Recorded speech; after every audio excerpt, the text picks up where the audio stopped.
Okay, it's Sunday, which means against my better judgment, it's time to go to Reddit and see what we can dredge up from this hive of scum and villainy. I imagine a lot of it's going to be about Ash, given that she just got announced, and she looks pretty sick. Zarya tip. Bubble clears purple. True, Zarya is the only hero in the game that actually has, like, a cleanse effect. You can take the anti-heal off somebody. Will Ash take over McCree's role entirely? No, because McCree's role is, crowd control and peeling for allies with the flashbang. Ash does not have as consistent of a crowd control effect as the flashbang is, so no, Ash will not take over McCree's role. I will be interested to see if she takes over Soldier's role, though. Why am I not as excited for Ash as I should be? I don't know, is it because you're a bitch? Literally just copy and pasting a comment. The hero select screen. There's always going to be more DPS than there is the other two categories. The other two categories combined equals about the same as the DPS. That's probably roughly exactly how it's going to always stay.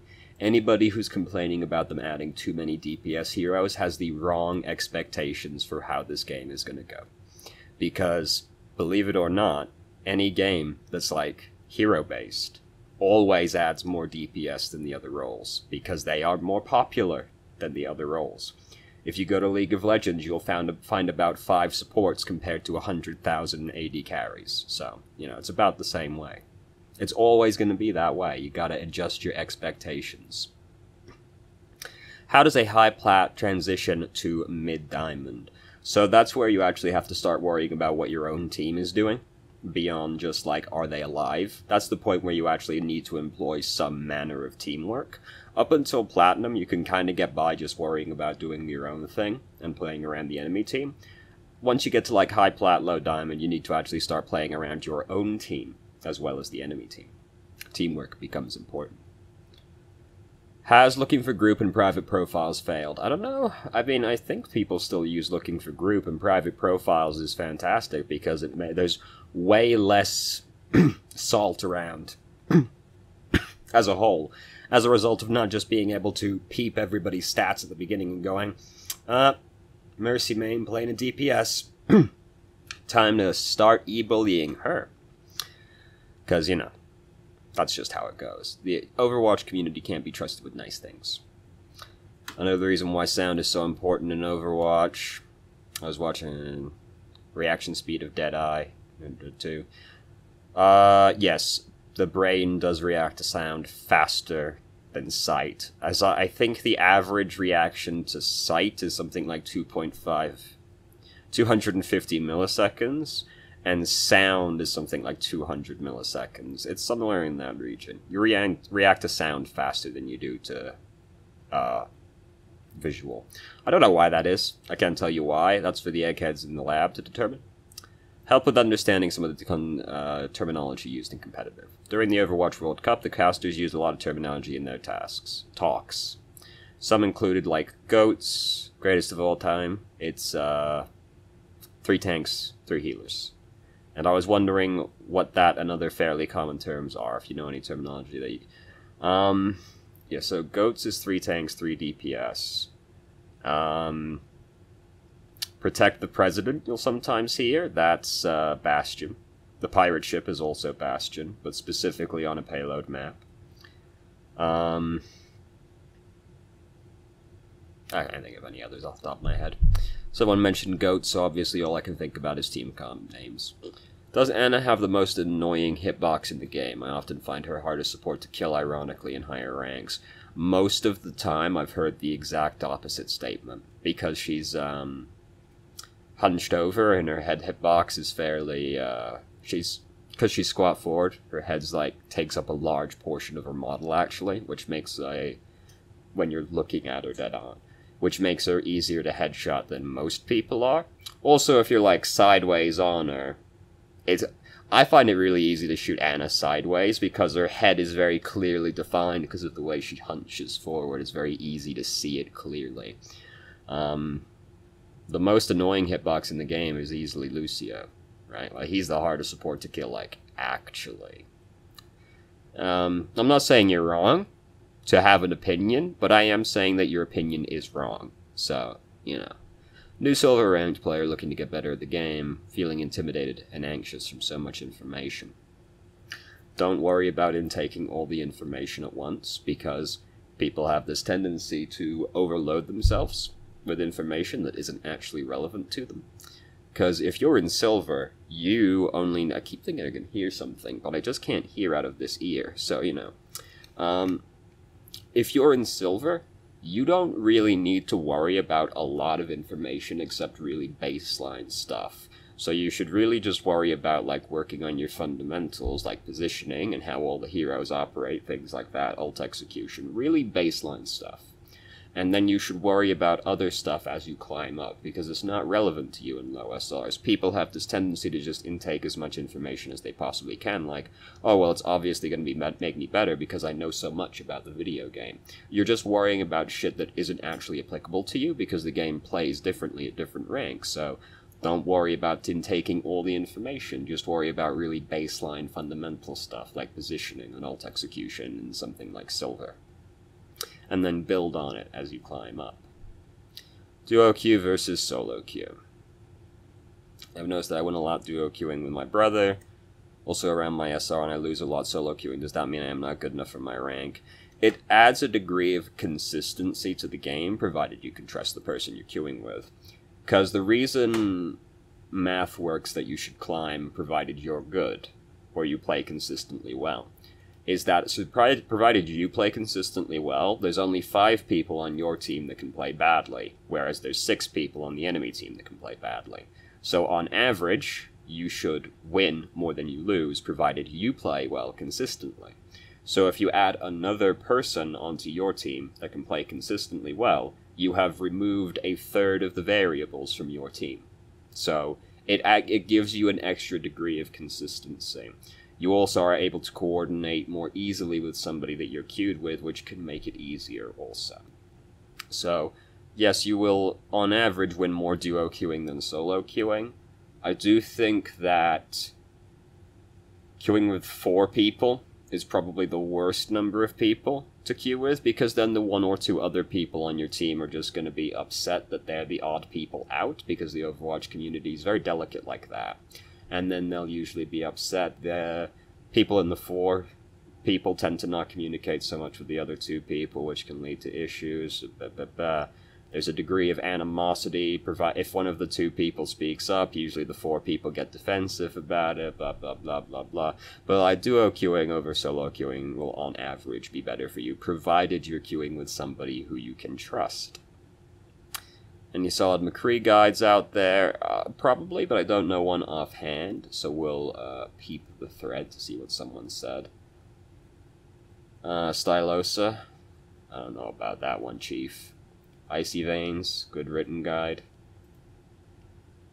Oh my god, please.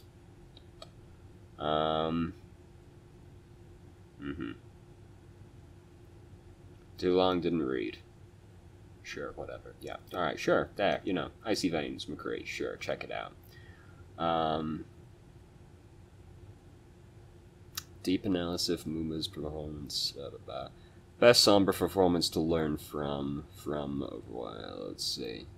Because I didn't watch. Surefour is the best Sombra in the world right now. There you go. Figured it out. Good job, team. Good job. Hanzo main question. Recently I picked up Overwatch, used to play How can I improve my Hanzo gameplay? Is there any guide, video, pro players with good Hanzo? Oh, so let's just peep the comments again to see if there's they've got one, because I don't know any offhand. Twitch streamers, Arj, and Roxu? Sure. Then. There you go. A lot of... Do it feel right? Do it feel too fast? Do it feel too slow? If so, adjust. There you go. A lot of questions about streamers and guides today. Any way to beat the SR window in placements? What do you mean? Oh god, oh Jesus Christ. SR. Do I need to log into my account and start again? Oh, you don't want to be in bronze? If you buy a new account and do placements on that, on average, people seem to get placed in silver. So, provided they have no prior history on their Overwatch account. So, I don't know that that's really going to help you any if you're upset being in bronze.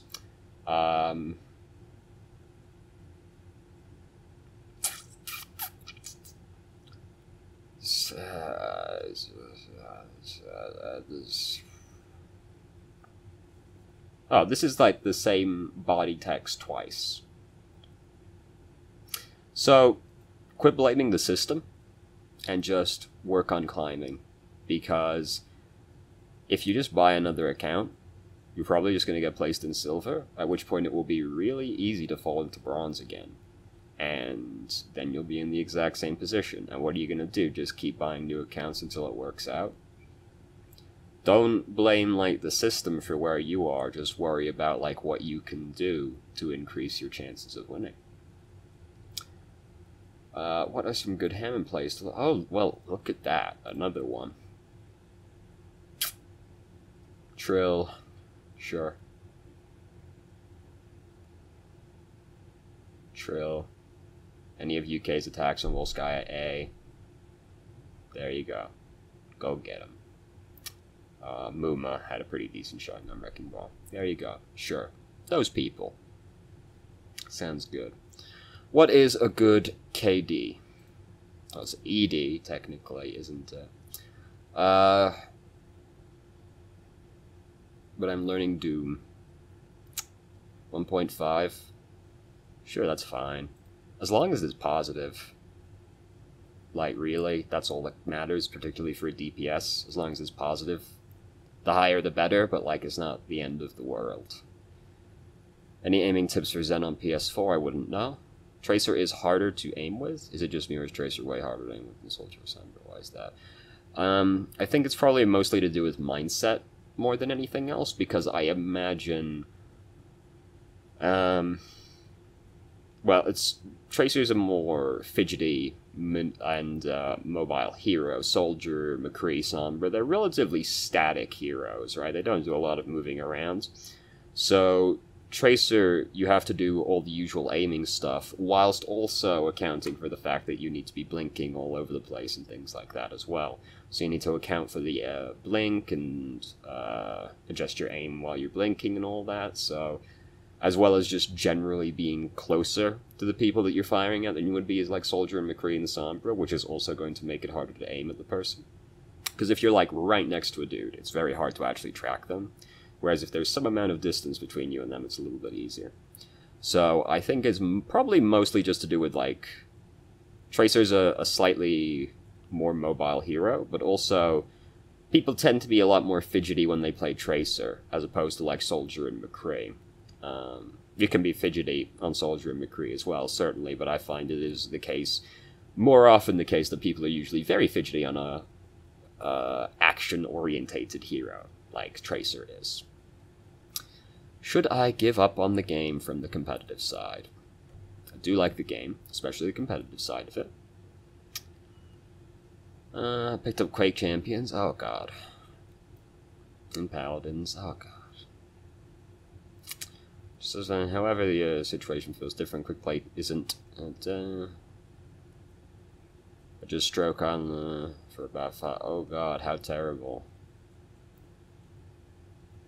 Huge increase in smurfs around my elo to the point where they often make fun of me for being gold border and hard stuck in plat. That's just video games for you. That's just competitive video games online for you right there. Even if I muted them. Yeah, people always say just mute somebody, but I find that that doesn't really always work, because I know this is how I am anyway, is even if I mute the person, I'm still thinking, every time something happens, I'm like, oh, that guy just said something. I can't see it, but I know he just said something about that one. So even though I muted them, I know I'm still thinking about them, you know. As soon as I've seen it, it's already too late kind of arrangement.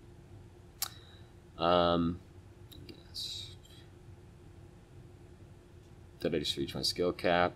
I mean, no, you can always improve. Just depends on how hard that's going to be to improve. Should I feel bad for being this high level and still ranked low?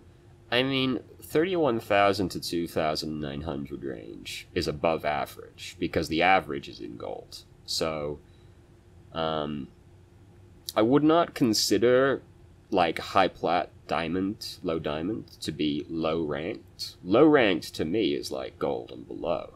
So,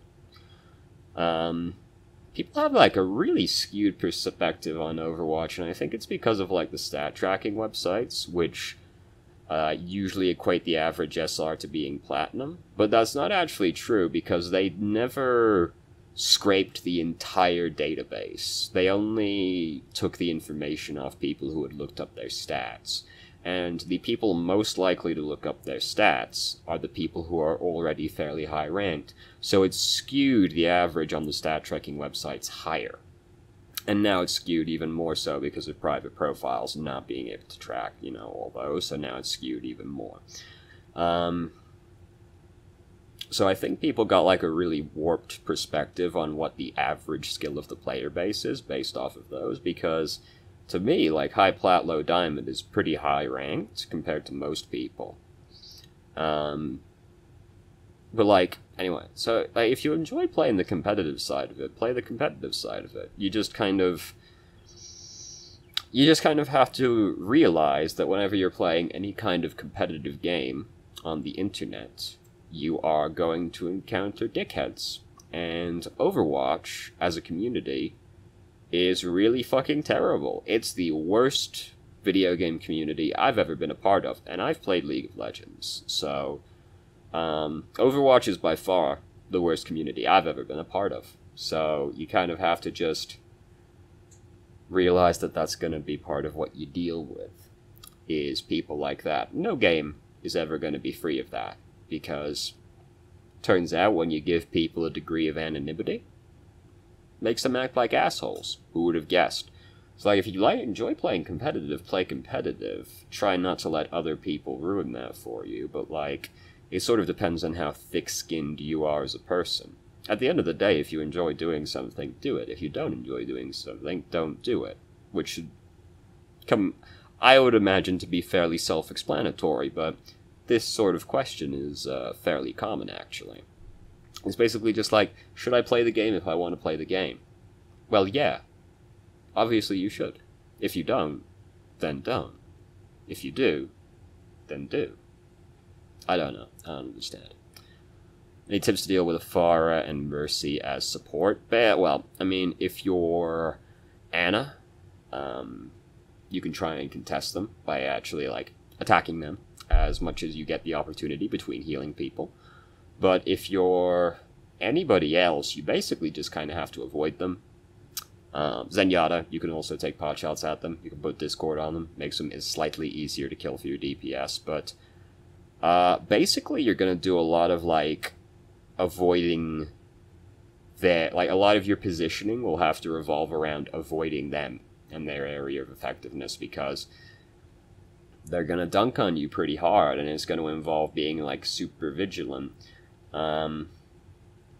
There's really not much you can do except, like, to actively contest them, except play Ana and Zenyatta and try to shoot them as much as you can in between healing. Moira can also kind of contest them because her right-click range is fairly long, but, like, everybody else, you can't really do anything about them.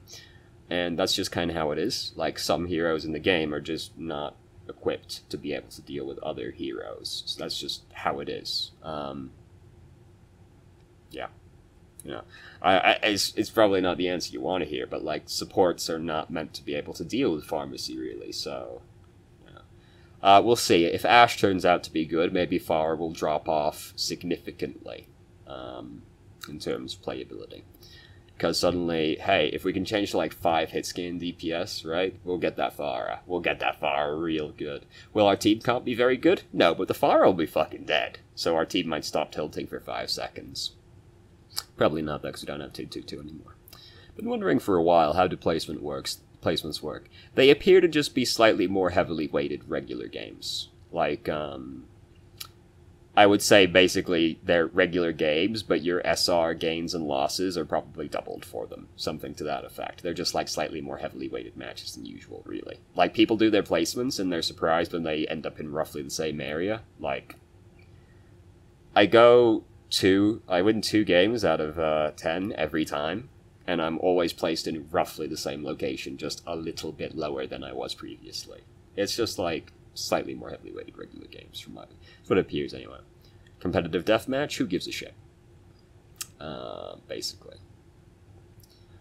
Feeling extremely ineffective in comp queues. Was I just carried to my rank? It is extremely unlikely for that to be the case. This is something people worry about. It's like, what if I got carried? What if I'm actually bad and I don't know it? You probably aren't. You could be, but it's very unlikely you got carried to your rank by, like, random people. A common heroes are Orisa and Torb. These are all fine. It's likely just variance. Like, it is very unlikely for you to get carried to the SR that you're at by playing random games. It can happen, but it is extremely unlikely for that to happen. So, it's something people worry about. Like, they climb a little and then they start doing badly and they're like, did I get carried? Probably not. It's probably just variance. Because variance can account for a lot of things, really. How to talk less mid-team fight? Like, look, my dude. Like, since I got quite excited and began talking a bunch, this really affects my aim. I mean, I really don't have anything to say to you. Like, I do not have any advice because basically my advice is just going to be, well, just don't talk as much. And that's not helpful. So, I really don't have anything to say about that one. Let's see. I've never found this kind of thing to be particularly helpful. Ignore the Roadhog behind you. I would like your thought in the following scenario. We are attacking on Junkertown, have achieved the first objective, and the payload has moved on a ways. The enemy Roadhog is all by himself behind us, running away, backwards towards the Mega Healing Pack. A couple of us go to finish him off. Another player of the team yells us this. It is a trick to distract us, and we need to stay with the payload. It's probably not a trick. That's something giving the Roadhog a little bit too much credit. He probably just doesn't want to die. I figure the Roadhog, who still has his ult, is just going to come up behind us later.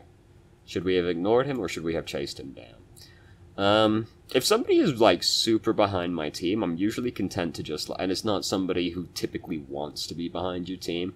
I'm usually content to just let them be there, and then we can deal with them when they come back later. Because, if it's a flanker, you know, they want to be back there, but, like, if it's just some random asshole back there, whatever, like, they're gonna have to catch up to you sooner or later. True, Roadhog's ult coming behind you might lead to some problems, but if you can just win the rest of the 5v6 before he gets there, it won't matter. I'll usually, if somebody is behind us that doesn't want to be back there, I'll usually just leave them and push on ahead anyway, and then worry about them after they catch up, because if they're not a flanker, it's not usually the end of the world if they're behind you. But there are situations where you do want to run the guy down. I mean, it could go either way. Like, I don't think that this is not descriptive enough of the overall situation for me to really tell you if it was the right play or not. It can be the right play to chase them down, and it can be the right play to ignore them. So it could go either way.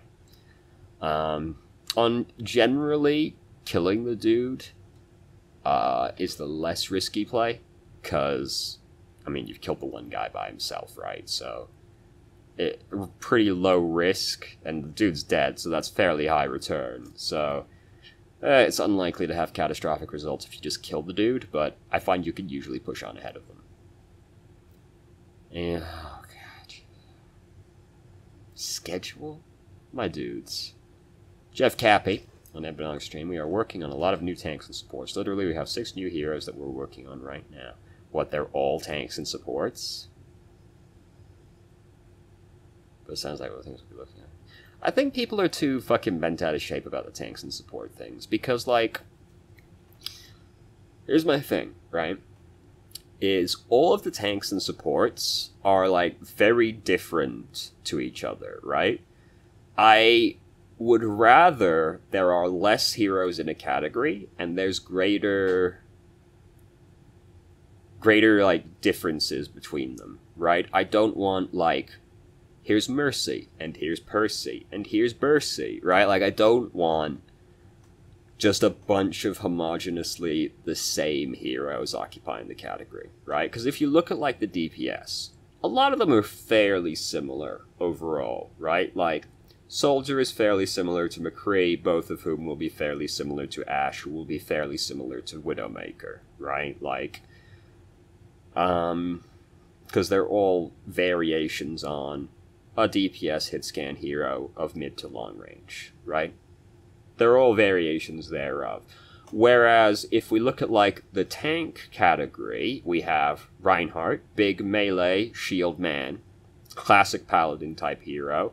We have Hammond, fucking wrecking ball, spinning around the map doing nonsense. We've got a fucking genius gorilla from space with a Tesla cannon. We've got a robot centaur, right? We've got a tiny Asian in a mech as well. Like, we've got very strong Russian lesbian. Like, we've got a lot of variance between the tank heroes. And then if we look at, like, the supports, we have a variation of a paladin. We have Lucio, who is playing Jet Set Radio. We have Mercy, who is the medic from TF2. We have Moira, who is doing all kinds of foolishness. We have Anna, who is a sniper healer. Like, we have Zenyatta, who is a sort of soldier-esque, positioning-wise kind of hero. Like, they all are very different, whereas I don't feel like that's the case with all of the DPS. So I don't really care if they add less tanks and supports to the game overall, because there's a lot of variance between all the tanks and healers overall, whereas I don't feel like that's the case for the DPS heroes. I feel like if you're going to make a case about there being too many DPS, I think the better argument to make is that there are too many similar DPS heroes rather than too many DPS heroes. Because I think it should break down that there's roughly, if you combine tanks and supports, that should be roughly the same number overall as the number of DPS. And, like, provided the tanks and healers are sufficiently different from each other, I don't care if there's less tanks and tanks and healers, as long as the tanks and healers we get are of a high quality. And I feel like that has been the case, because, like, all of the tanks and healers released thus far, Orisa, Hammond, Moira, Bridget, Anna, you know? I feel like all of them have been high-quality releases, right? I feel like they're all interesting heroes, they all do something unique and different from each other, and I think they all have, like, their clearly defined niches, right? Whereas if I look at the DPS, I don't necessarily think the same thing. So, I don't care if there's less. I think people... I don't think it helps that you look at, like, the hero select screen and you just see damage right between tanks and healers. I think if tanks and healers were next to each other on the board, it wouldn't look quite so ridiculous. But I think people take this number thing, like, ridiculously. Like, I think they blow the whole thing out of proportion, basically. I'd rather we get less tanks and healers and they be good, basically, rather than them shipping out, like, 8 copies of Mercy, you know? How useful is the tier list on Metabomb? Probably not particularly. Like, if people try and tell you there is no tier list for Overwatch, they're fucking lying to you. Like, people try to get that one going since the fucking game launched, as if Overwatch was somehow this beacon of perfect balance that had somehow managed to be a hero-based game that didn't have a tier list because all heroes were somehow viable in their own way. No, that's not the case. And, like, the most common fucking argument that I saw that didn't make any fucking sense was, you can't make a tier list for Overwatch because every hero can fight any of the other heroes, which is first off, a fucking lie. But secondarily, that's not really how a tier list works. A tier list is like a hero's overall effectiveness in the context of the entire video game. Yes, a fucking F tier character can theoretically beat an S tier character. That can happen. But the S tier character has a significantly better chance. So, like, tier list still exists, right? Like, you know, I've never understood that. Like, I thought the whole Overwatch doesn't have a tier list thing is fucking ridiculous, because there is a tier list, okay? There is. There always has been. There always will be. If it's a hero-based game, there's gonna be a tier list. That's just how it is. Let's have a gander. Tier 1, Reinhardt. Yeah, I'd say that's probably true. Who's at the bottom? Yeah. I don't know. I don't agree with that. I'd say Sombra is, like, solidly mid-tier. Like, if you're good at Sombra, she's the best. But, like, that's a qualifying statement. I think she's solidly mid-tier at worst. Yeah, Soldier hasn't been doing so good lately. This is, like, how it always is, though. It's, like, Soldier and McCree take turns in who is, like, less, like, unviable compared to the other one, basically. They swap. They swap always.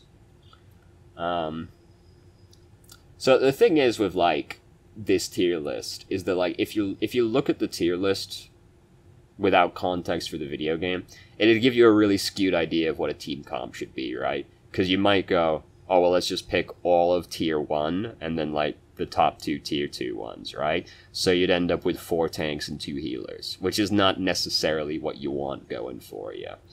I would also, like, Doomfist is tier 1. These guys crazy. They don't know what they're talking about. So, like, you do, like, I would say that's the thing against tier lists for Overwatch, is that they might give you a skewed idea of what a team comp should look like, because you do still need to have, like, a decent team comp. You can't just pick the top tier heroes and then play them all and go that like that. That doesn't work. And that's true of, like, other games. Like, if you play, like, League of Legends, you can't just take all the top tier heroes and go with that, because you're probably going to end up with a team of 4 assassins, which is a very bad team composition. Anyway, so the whole fucking Overwatch doesn't have a tier list thing was absurd, though. Like, some heroes are just objectively better than others. That's just how it is. It's always going to be the case in this kind of game. If it's hero-based in any way, it's how it will be. Deciding when to use Zarya Beam versus projectiles. If you are trying to kill one person and they are close, or you are trying to kill a very high-priority target, use the beam.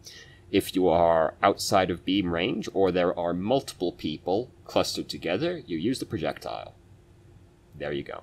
Or if it's a, like, hard-to-hit person that you're trying to kill, you're not confident you can track them, just use the projectile instead, because it's pretty easy to hit the ground near the person. But that's basically how it goes. While having a traditional team comp does help, it also does help to play to the other team's weaknesses too.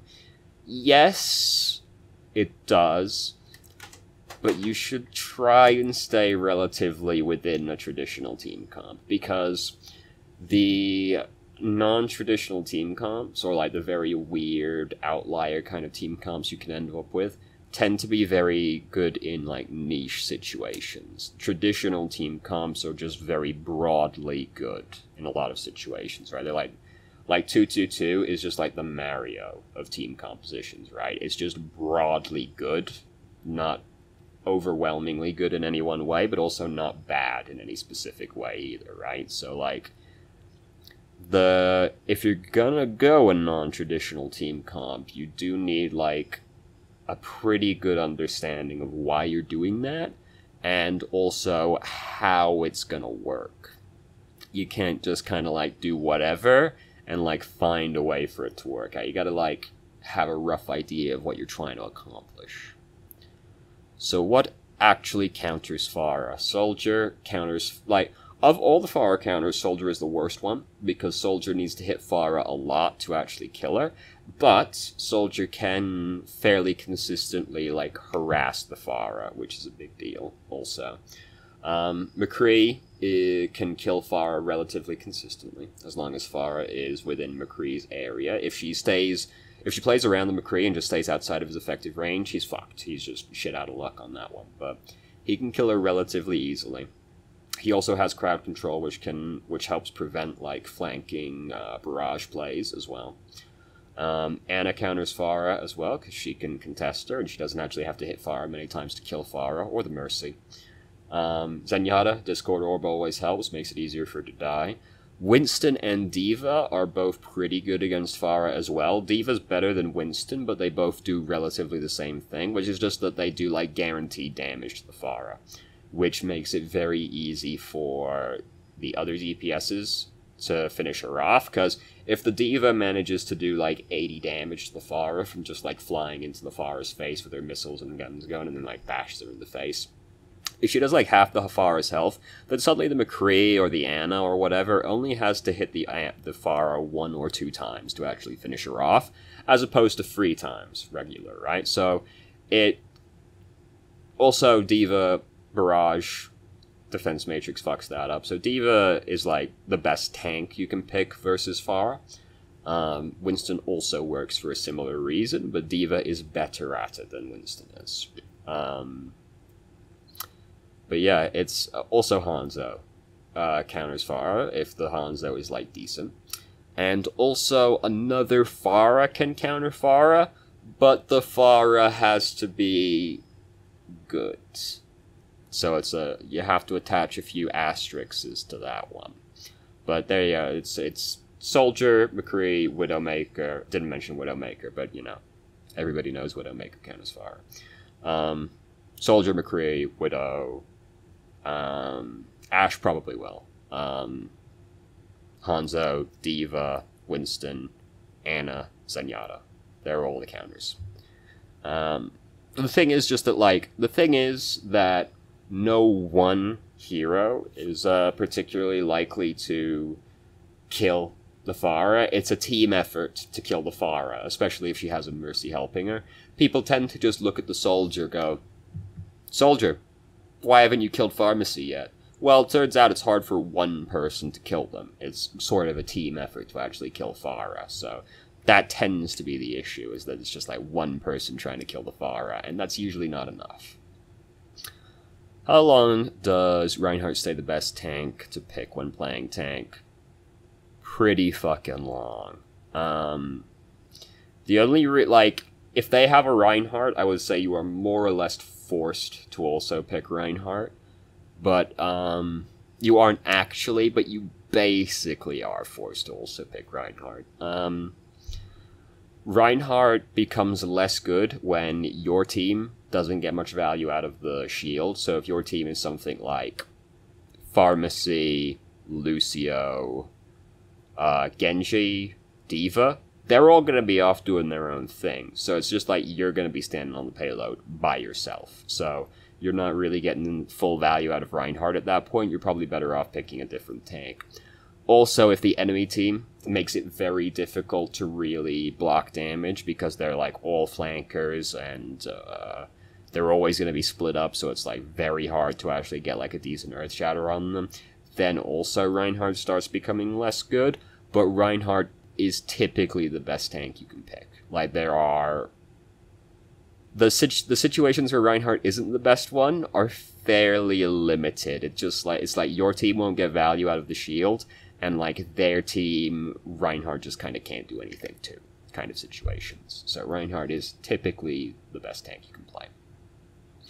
Question about SR decay. 2-month vacation, that means going back to the end of the season. If I never play for the rest of the season, will my placements be based on my... So here's the thing with decay, and I can tell you this because I'm a lazy bum, so I know how this works. Your SR decaying does not affect your MMR in any way. So it looks at your MMR and it looks at your SR and it goes, we've got to get these two things a little closer to each other. So if you decay down to 3,000 and you win a game, it gives you like 50 to 100 SR for a win. Like, and deducts like 10 for a loss, because it sees your MMR and SR and it tries to get these two things back to each other as quickly as possible. So if you don't play for the entire rest of the season, I imagine your placements would be based on the 3,400, so you would probably get placed roughly back in that area rather than back down at 3,000, because it'll look at the MMR and try to put you back to each other as quickly as possible. And so if it's the start of the new season, it should just basically just put you back up here.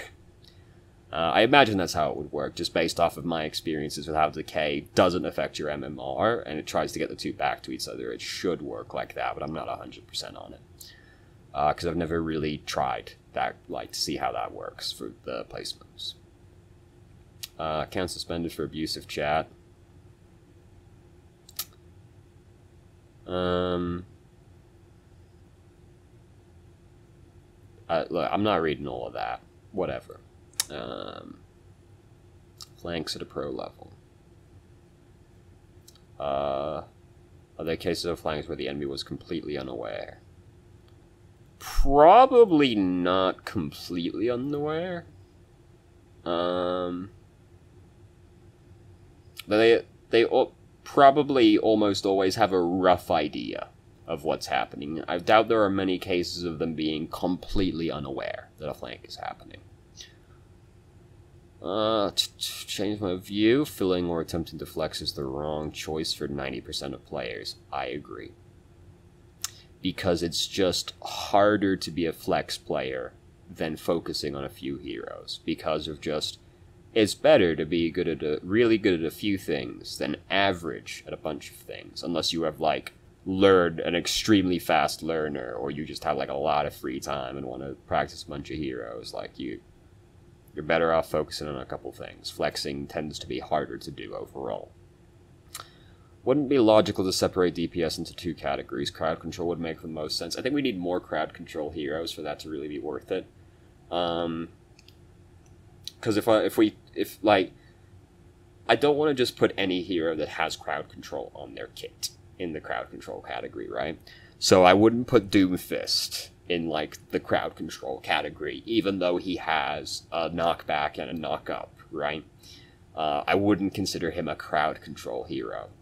Crowd control heroes, I would say we've got Mei, and like DPS specifically, right? DPS crowd control, we got Mei, I would say McCree, Sombra, and is that all I would say? Because I'm thinking about all the DPS right now. I feel like I'm forgetting somebody.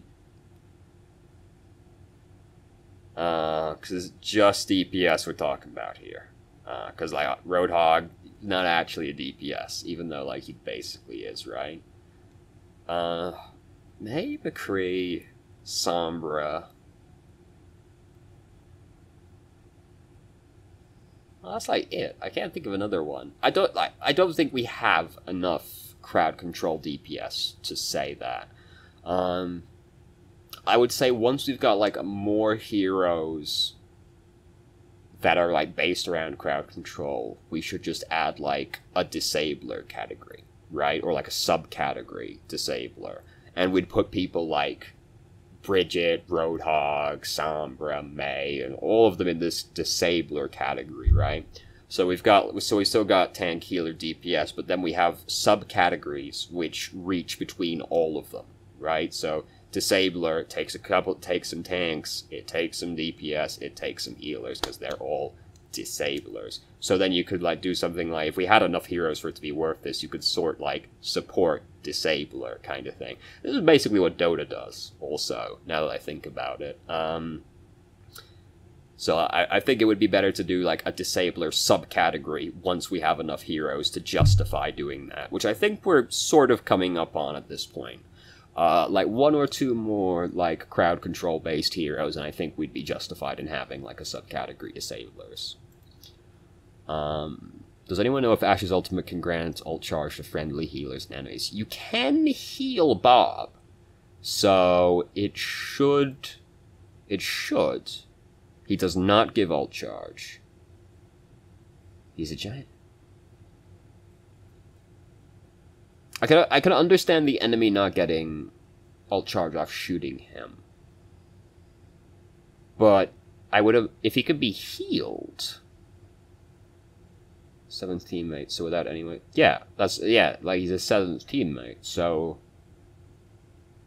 he does not. He acts separately and moves. It sounds like we don't exactly know. We're getting conflicting reports here. To me, he should give alt charge, at least to the healers.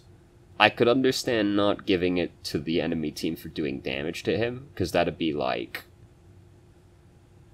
that he would feed a shit ton of alt charge. Like, if he fed the enemy team alt charge, that alone might make Ashe unplayable, because suddenly, like, this dumb AI is just standing there and fed 1,200 points of damage to the enemy team. Like, that would be crazy. But, like, if you can heal him, like, the healing should still count for alt charge. But, I don't know. It's weird, right? We don't have anything else that's quite like this in the game to compare it to, so, you know. Also, here's the thing. I want everybody to know this.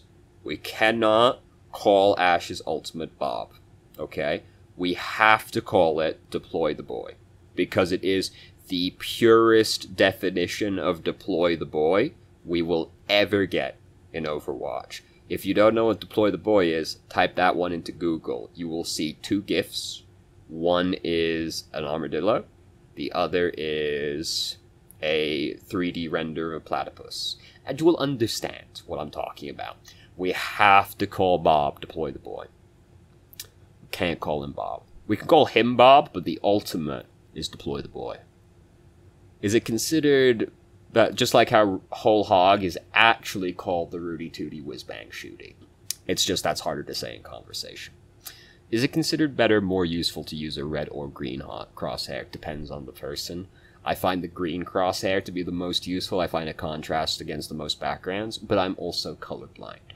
So, Doomfist ult can be blocked by Rhine, Orisa, Winston, Bridge, Shields, and Zarya Bubbles. True facts, indeed. So that's been just under an hour, but we've done 2 pages, and if we do another page, it's going to be like an hour and a half. So we'll call that one good. Great job, team. So thank you very much for watching if you did. If you have any questions, feel free to ask. I'm more than happy to answer. If you haven't already, you can join our Discord and ask questions more directly and have a conversation about them, or just shitpost with us. And I hope you found the video helpful.